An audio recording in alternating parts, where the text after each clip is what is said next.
ओम शांति। ओम शांति बाबा।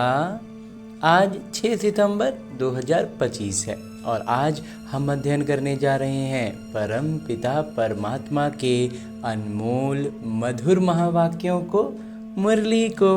तो ये मुरली इतनी अमूल्य है, इसका अनुभव करते हैं हम जब बाबा की चैतन्य उपस्थिति में इसका अध्ययन करते हैं। और इसके लिए हमें बहुत छोटा सा एक काम करना है कि अपने पूरे दिन भर के दिनचर्या में एक समय और एक स्थान निर्धारित करना है। तो उस स्थान पर उस समय जब आएं तो बड़े फुर्सत से एकदम इत्मीनान से बैठकर अपने हाथों में मुरली लेनी है और मुरली का अध्ययन शब्द व शब्द बड़ी गहराई से करना है। और जब हम अध्ययन करते करते इसकी गहराई में उतरने लगते हैं ना, तो बाबा की परमपिता परमात्मा की चैतन्य उपस्थिति का अनुभव करते हैं।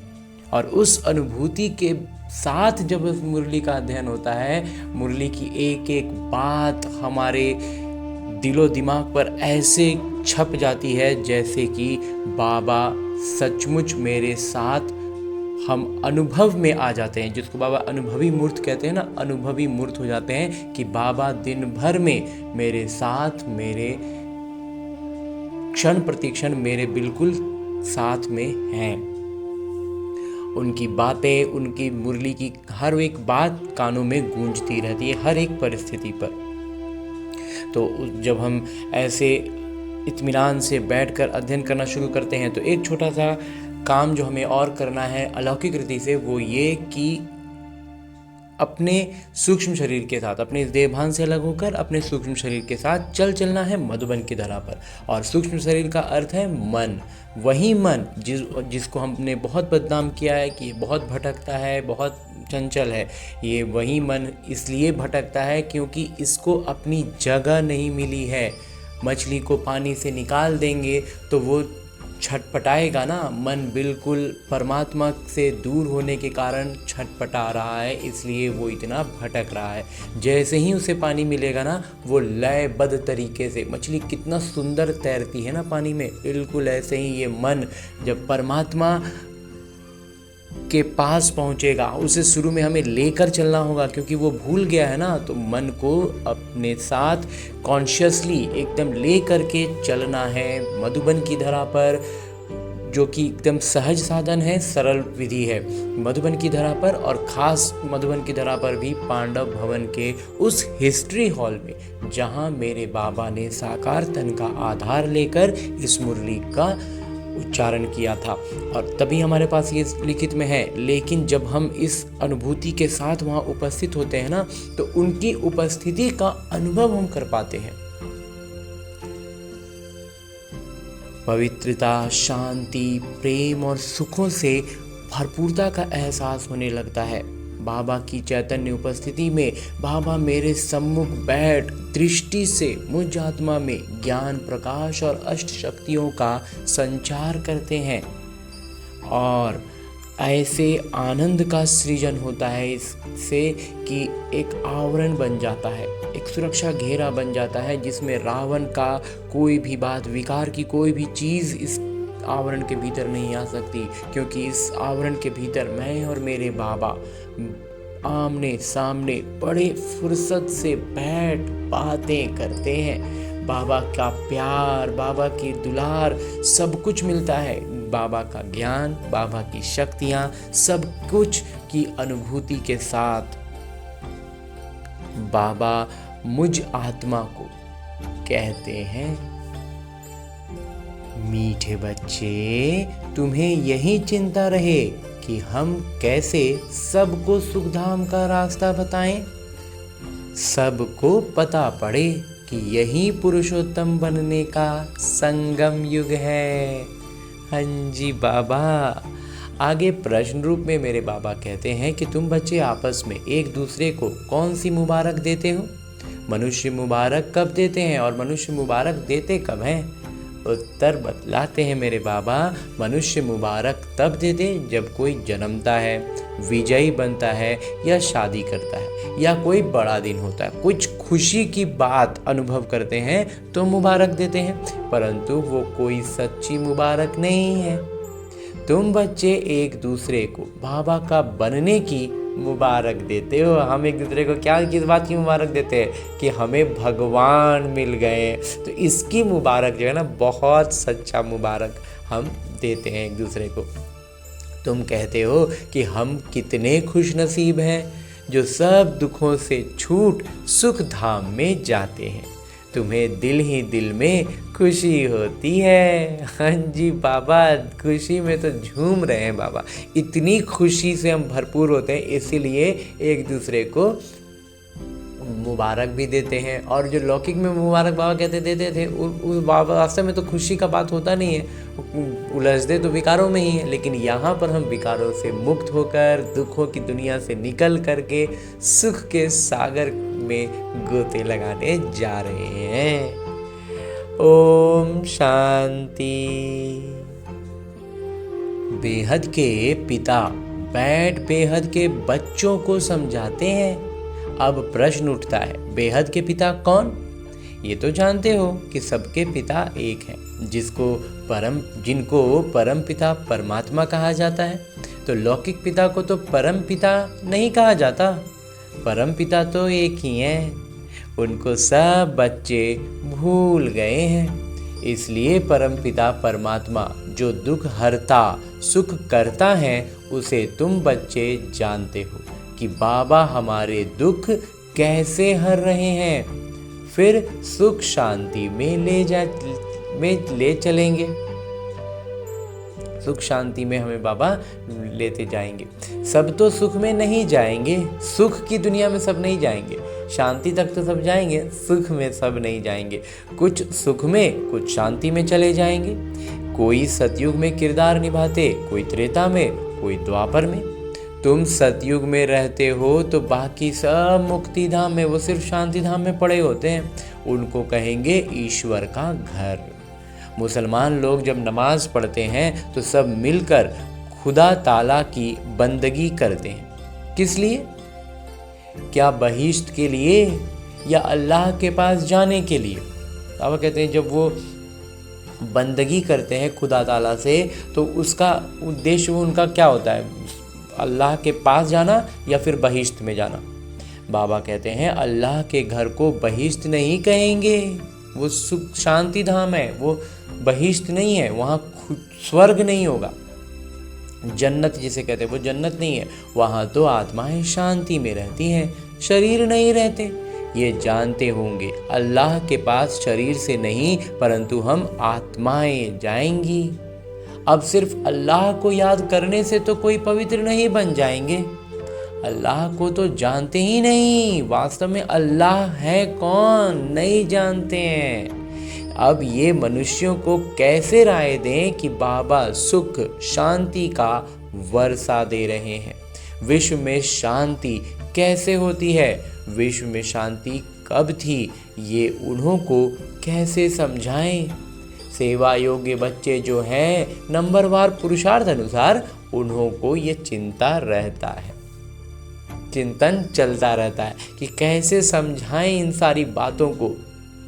जिनका जैसा पुरुषार्थ है, जो दिन नंबरवार है, उसी अनुसार उनका चिंतन होता है, उसी अनुसार उनका समझाने का विधि निकलता है, युक्तियाँ निकलती हैं। तुम ब्रह्मा मुख वंशावली ब्राह्मणों को ही बाबा ने अपना परिचय दिया है। सारी दुनिया के मनुष्य मात्र के किरदार का भी परिचय दिया है।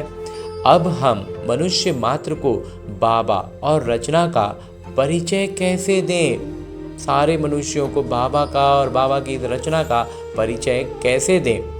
बाबा सबको कहते हैं अपने को आत्मा समझ, मुझे याद करो, तो खुदा के घर चले जाएंगे। गोल्डन एज अथवा बहिश्त में सब तो जाएंगे नहीं, वहाँ तो होता ही एक धर्म है, बाकी सब शांति धाम में है। इसमें कोई नाराज होने की बात ही नहीं। मनुष्य शांति मांगते हैं, वो मिलती ही है अल्लाह अथवा गॉड फादर के घर में। शांति मिलेगी, अल्लाह के घर में शांति मिलेगी। सुख के लिए वापस यही आना पड़ता है, क्योंकि सुख का अनुभव शरीर के द्वारा ही होगा। कोई भी अनुभूति करनी है ना तो शरीर, दुख भी भोगते हैं तो शरीर से, सुख भी भोगेंगे तो शरीर से। तो सुख भोगने के लिए शरीर चाहिए, और वो पवित्र शरीर, सुख देने वाला शरीर स्वर्ग में ही मिलेगा, नई दुनिया में मिलेगी। अब कहते हैं आत्माएं सब आती हैं शांति धाम से, वहां फिर तब जाएंगे जब नाटक पूरा होगा। बाबा आते भी हैं पतित दुनिया से सबको ले जाने के लिए। अभी तुम बच्चों की बुद्धि में है हम शांति धाम में जाते हैं, फिर सुख धाम में आएंगे। यही आना है ना, इसलिए कहते हैं सुख धाम में आएंगे। ये है पुरुषोत्तम संगम युग। पुरुषोत्तम अर्थात उत्तम से उत्तम पुरुष। जब तक आत्मा पवित्र न बने तब तक उत्तम पुरुष नहीं बन सकते। अब बाबा तुमको कहते हैं मुझे याद करो और सृष्टि चक्र को जानो, और साथ में दैवी गुण भी धारण करो। इस समय सभी मनुष्यों के चरित्र बिगड़े हुए, चरित्र ही तो बिगड़ा है, उसी का नतीजा बाकी पूरी दुनिया बिगड़ी हुई नजर आ रही है। वही चीज मैनिफेस्ट हो रहा है। तो नई दुनिया में तो चरित्र बहुत फर्स्ट क्लास होते हैं, वहाँ चरित्रवान ही तो सब होंगे। देवी देवताओं का मतलब क्या? चरित्रवान। तो भारतवासी ही उच्च चरित्र वाले बनते हैं। उन उच्च चरित्र वालों को कम चरित्र वाले माथा टेकते हैं। जिनका चरित्र उतना साफ नहीं है ना, वो इतने श्रेष्ठ चरित्र वालों को आगे माथा टेकते हैं, उनके चरित्र का वर्णन करते हैं। ये तुम बच्चे ही समझते हो, अब औरों को समझाएं कैसे? कौन सी सहज युक्ति रचें? ये है आत्माओं का तीसरा नेत्र खोलना, ज्ञान की स्पष्टता। ज्ञान का तीसरा नेत्र, कि कैसे हम कहें कि सामने वाली आत्मा, उसको एक मतलब कम से कम बातों में वो उन पर प्रभाव पड़ जाए। एक तो हमारी अवस्था होती है, दूसरा हमारी ज्ञान मंथन से निकली मोतियां होती है। वो मोती देंगे तो उनका कल्याण होगा। तो बाबा कहते हैं ये तीसरा नेत्र खुलना, इसी को वास्तव में कहते हैं। बाबा की आत्मा में ज्ञान है, मनुष्य कहते हैं मेरे में ज्ञान है। ये देह अभिमान है। जो मनुष्य कहते हैं ना कि मेरा में भी हमको बहुत ज्ञान है, बहुत ज्ञानी है, बाबा कहते हैं वो देह अभिमान है ना, इसमें तो आत्म अभिमानी बनना है। यहाँ ज्ञान का मतलब क्या? आत्म अभिमानी बन जाना। सन्यासी लोग के पास शास्त्रों का ज्ञान है, बाबा का ज्ञान तो जब बाबा आकर देवे। बाबा का ज्ञान और कभी किसी के पास हो ही नहीं सकता ना, ये जब भगवान स्वयं आएंगे वहीं खुद से देंगे। युक्ति से समझाना है, लेकिन ये बात बाबा कहते हैं युक्ति से समझानी है, सीधा सीधा नहीं समझ में आने वाली ये बात, क्योंकि भक्ति में बहुत उलझे हुए हैं ना, इतना चीज़ों में, इतनी सारी बातों में पूरा फंसे हुए हैं, देखने तक की फुर्सत नहीं है। तो वो लोग कृष्ण को भगवान समझ लेते हैं, भगवान को जानते ही नहीं। ऋषि मुनि आदि कहते थे हम नहीं जानते हैं, समझते हैं मनुष्य भगवान हो नहीं सकता, निराकार भगवान ही रचता है। परंतु वो कैसे रचते हैं? उनका नाम, रूप, देश, काल क्या है? कह देते नाम रूप से न्यारा है। जब इनका जवाब नहीं समझ में आता है तो कह देते हैं इन सबसे वो परे है। इतना भी समझ नहीं कि नाम रूप से न्यारी वस्तु हो कैसे सकती? असंभव है। अगर कहते हैं पत्थर, ठिक्कर, कच्छ, मच्छ सब में है तो वो नाम रूप हो जाता है, तो फिर तो नाम रूप मिल गया ना। कब क्या, कभी क्या कहते हैं? कभी तो कहते हैं कण कण में भगवान है, कभी कहते हैं इन सबसे परे हैं भगवान। तो यहीं सब बातों में तुम जा के उलझे हैं ना बहुत। बच्चों को दिन रात बहुत चिंतन चलना चाहिए कि मनुष्य को हम कैसे समझाएं। ये मनुष्य से देवता बनने का पुरुषोत्तम संगम युग है। मनुष्य देवताओं को नमन करते हैं, मनुष्य को नमन नहीं करता। मनुष्यों को भगवान अथवा देवता को नमन करना होता है। जो भगवान जिनको मानते हैं उनको नमन करते हैं, या फिर देवताओं को जो गुणों के पराकाष्ठा पर हैं। बाबा कहते हैं मुसलमान लोग भी बंदगी करते हैं, अल्लाह को याद करते हैं। तुम जानते हो वो लोग अल्लाह के पास पहुंच तो नहीं सकेंगे। बंदगी तो कर रहे हैं लेकिन पहुंच नहीं सकेंगे, क्योंकि रास्ता गलत है।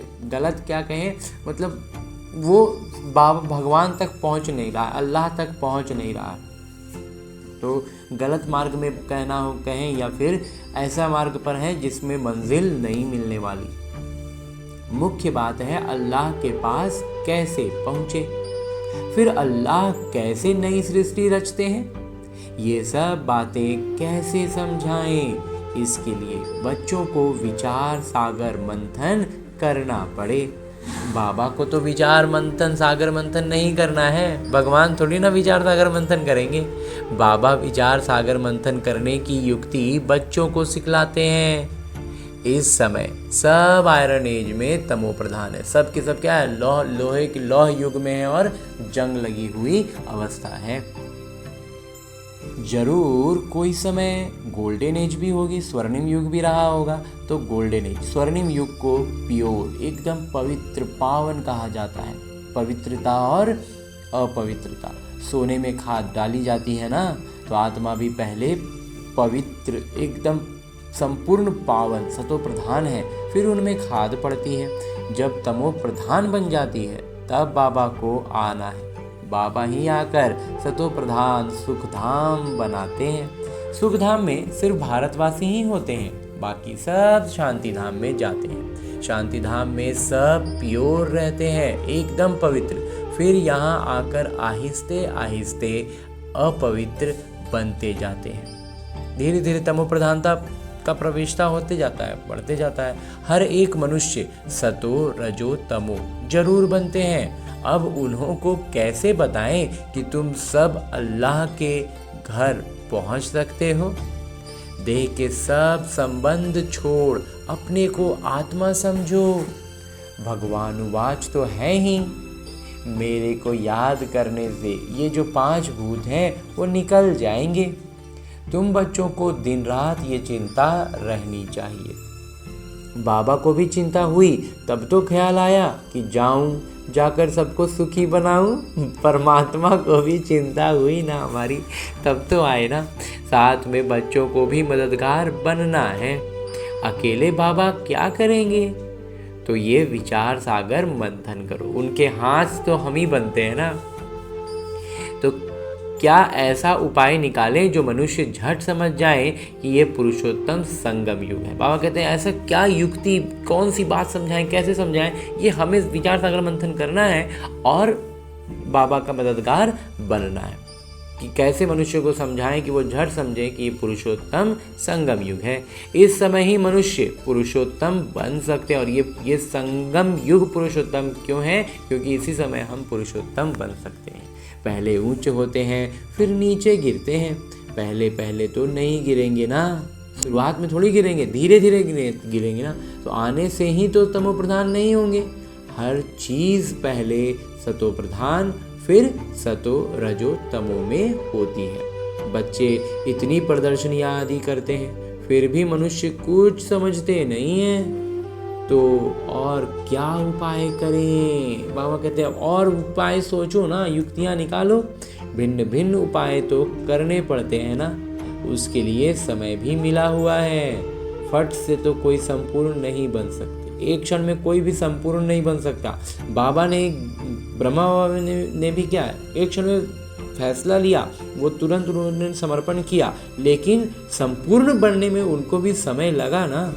तो समय लगता है, तो अभी तक बाबा प्रवेश दे रहे हैं, समय लो और करो। लेकिन अब हमें लास्ट तो फास्ट वाला काम करना है, लेकिन कर सकते हैं। अब इसके बाद जब समय और आगे बढ़ जाएगा तो फिर करने का, अभ्यास करने का भी समय नहीं होगा।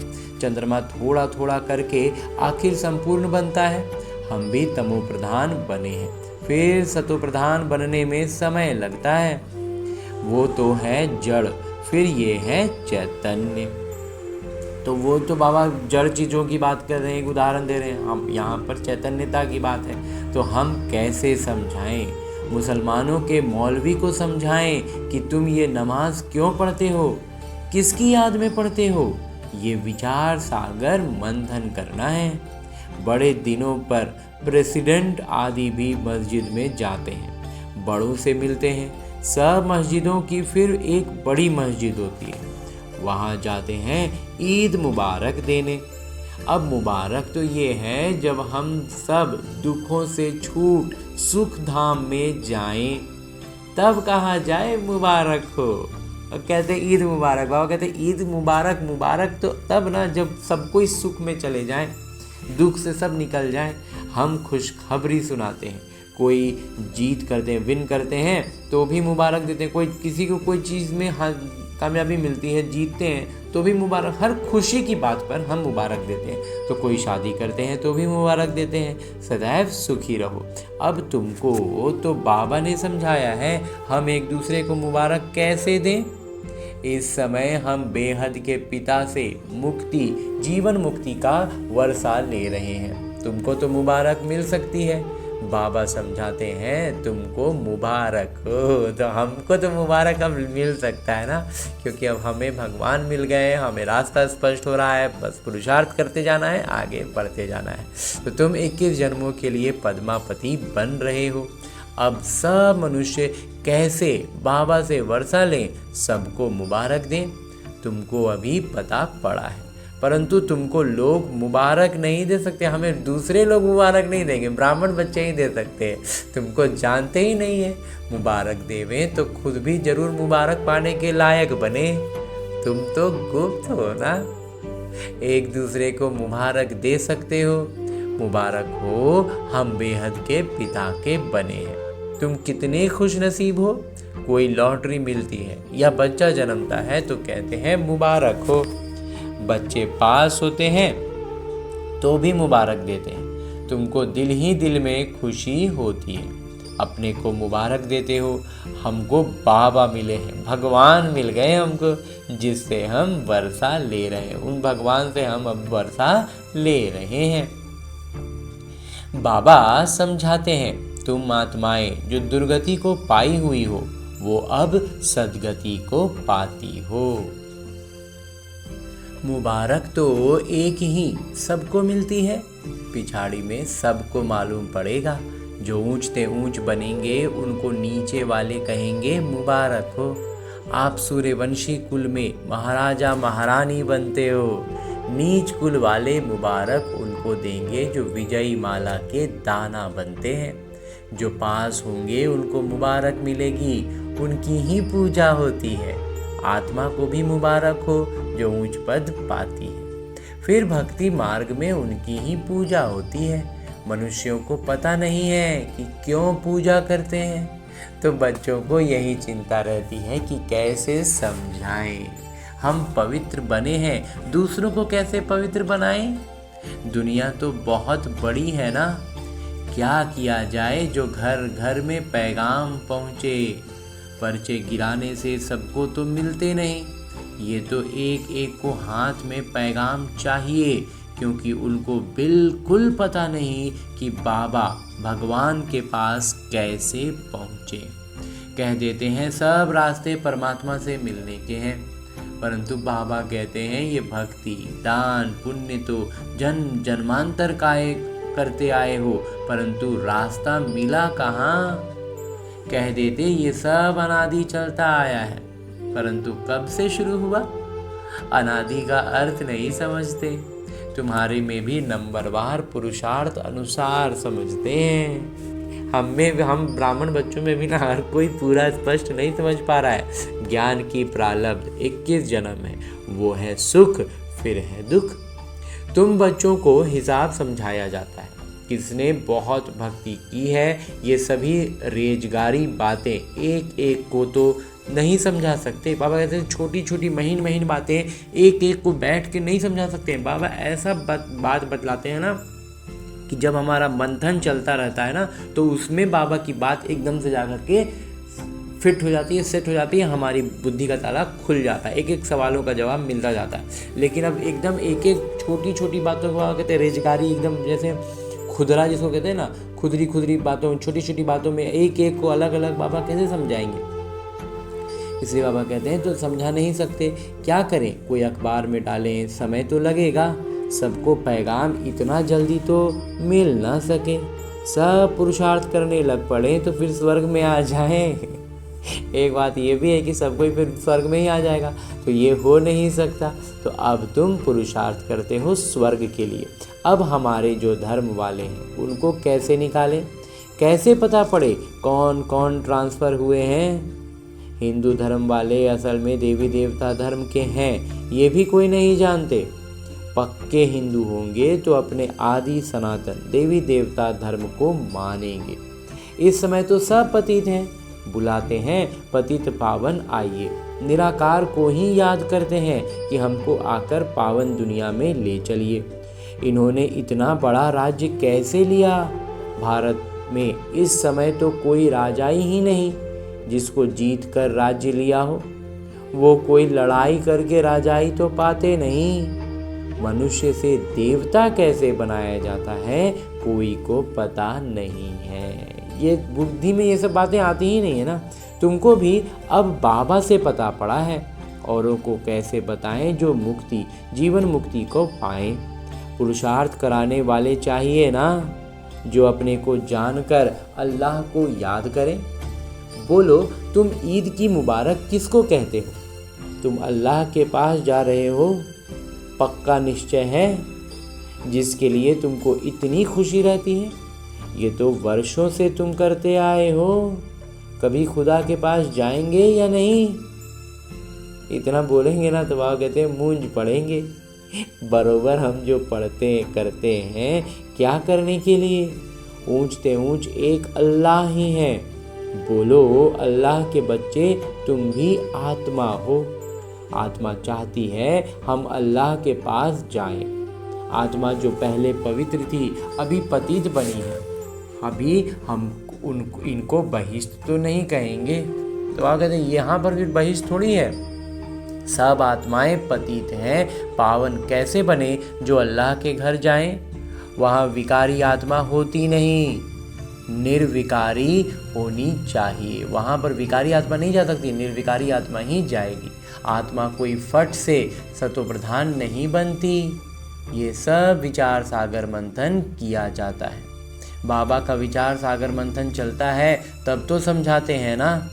युक्तियाँ निकालनी चाहिए, किसी को कैसे समझाएं। अच्छा,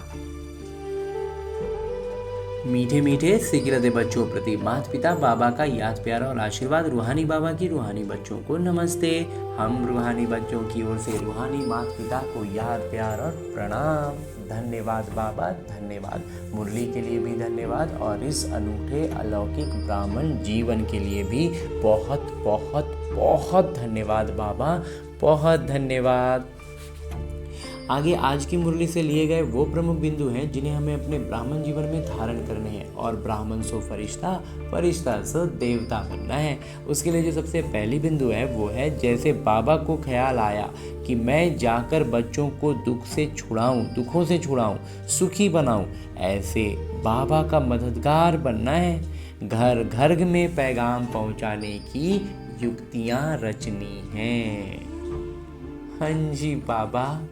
दूसरा है, सर्व की मुबारकें प्राप्त करने के लिए विजयी माला का दाना बनने का पुरुषार्थ करना है, पूज्य बनना है। वहाँ कहते जो विजयी होंगे ना उनको मुबारक मिलेगी, जो नीचे जाने लगेंगे, जो नीचे पद के रहेंगे वो उनको मुबारक देंगे, उनको मुबारक मिलेगी नहीं। और आगे मेरे बाबा वरदान दे रहे हैं। वरदान देते हुए मेरे बाबा कहते हैं, करणहार और करावनहार की स्मृति से लाइट के ताजधारी भव। हमें लाइट का सिरताजधारी बना रहे हैं बाबा, तो इसके लिए करना क्या है? वरदान देते हैं बाबा कि हमें करणहार और करावनहार की स्मृति में रहना है। विस्तार से बाबा बतलाते हैं कि मैं निमित्त कर्म योगी करणहार हूँ, करावनहार बाबा है। अगर ये स्मृति स्वतः रहती है तो सदा लाइट के ताजधारी व बेफिक्र बादशाह बन जाते हैं। बस बाबा और मैं, तीसरा ना कोई। ये अनुभूति सहज बेफिक्र बादशाह बना देती है।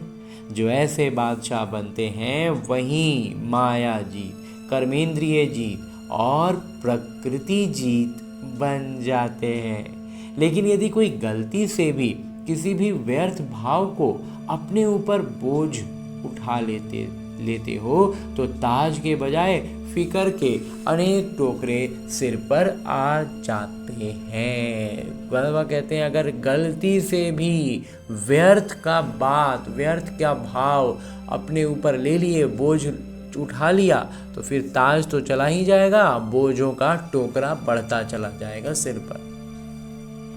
तो इसकी सजगता बहुत रखनी है। हाँ जी बाबा।